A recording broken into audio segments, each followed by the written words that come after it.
നമസ്കാരം. നിയമസഭാ തെരഞ്ഞെടുപ്പ് കാലത്ത് UDF മുന്നോട്ട് വെച്ച വമ്പൻ ജനപ്രിയ വാഗ്ദാനം ഒടുവിൽ യാഥാർത്ഥ്യമാകുന്നു.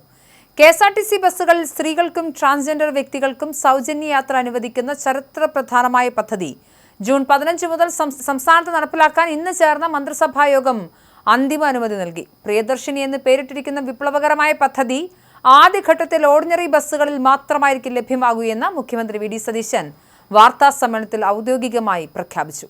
തുടക്കത്തിൽ പരീക്ഷണാടിസ്ഥാനത്തിൽ 100 ദിവസത്തേക്കാണ് ഓർഡിനറി ബസ്സുകളിൽ ഇത് നടപ്പിലാക്കുന്നത്.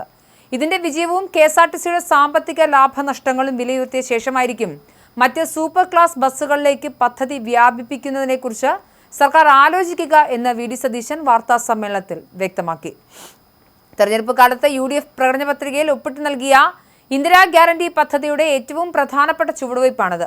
VD സതീശൻ മുഖ്യമന്ത്രിയായി അധികാരമേറ്റതിന് പിന്നാലെ ചേർന്ന ആദ്യ ക്യാബിനറ്റ് യോഗത്തിൽ തന്നെ ഇതിനുള്ള തത്വത്തിലുള്ള അംഗീകാരം നൽകിയിരുന്നു.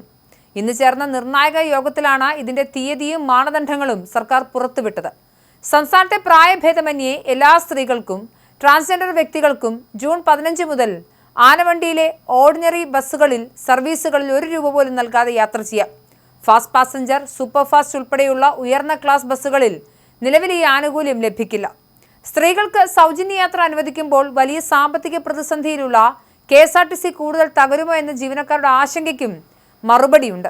ഗതാഗത മന്ത്രി CP ജോൺ നേരത്തെ തന്നെ ഇതിന് മറുപടി നൽകുകയും ചെയ്തിരുന്നു.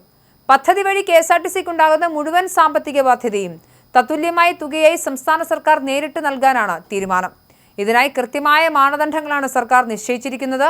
ഓരോ ദിവസവും ബസ്സുകളിൽ കയറുന്ന സ്ത്രീ യാത്രക്കാരുടെ കൃത്യമായ വിവരങ്ങൾ KSRTC ശേഖരിക്കും. ഓരോ മാസത്തെയും ആകെ യാത്രാ ചെലവും ബാധ്യതയും കണക്കാക്കി കോർപ്പറേഷൻ സർക്കാരിന് റിപ്പോർട്ട് നൽകും. ഈ തുക കൃത്യമായി KSRTCയുടെ അക്കൗണ്ടിലേക്ക് സർക്കാർ ട്രാൻസ്ഫർ ചെയ്യും.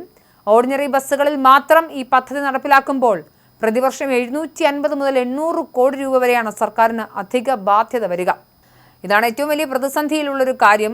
ഏറ്റവും കൂടുതൽ യാത്രക്കാരിൽ സ്ത്രീകൾ തന്നെയാണ് ഏറ്റവും കൂടുതൽ യാത്രക്കാരുള്ളത് KSRTC ബസ്സുകളിൽ.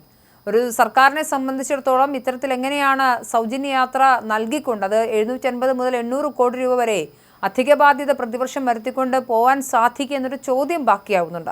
ഏറ്റവും പ്രധാനമായി ധവളപത്രം അടക്കം ഇറക്കി കേരളത്തിലെ ഖജനാവ് ശൂന്യമാണെന്നുള്ള കാര്യവും കേരളത്തിൻ്റെ പൊതുകടം കഴിഞ്ഞ 10 വർഷം കൊണ്ട് അധികമായി വർദ്ധിച്ച കാര്യവും അടക്കം മുന്നോട്ട് വെച്ച് ട്രഷറി നിയന്ത്രണം ഉൾപ്പെടെയുള്ള കാര്യങ്ങളെക്കുറിച്ച് സംസാരിക്കുന്ന ഈ വേളയിൽ എങ്ങനെയാണ് സ്ത്രീകൾക്ക് സൗജന്യ യാത്ര എന്നൊരു കാര്യം അത് ബാധ്യതയാവാതെ മുന്നോട്ട് കൊണ്ടുപോകുക എന്നത് തന്നെയാണ് ഏറ്റവും ശ്രമകരമായ കാര്യം. എന്തായാലും ഭാവിയിൽ ഇത് മറ്റ് ബസ്സുകളിലേക്ക് കൂടി നീട്ടിയാൽ 1300 കോടി രൂപയാണ് അധിക ബാധ്യതയായി വരിക.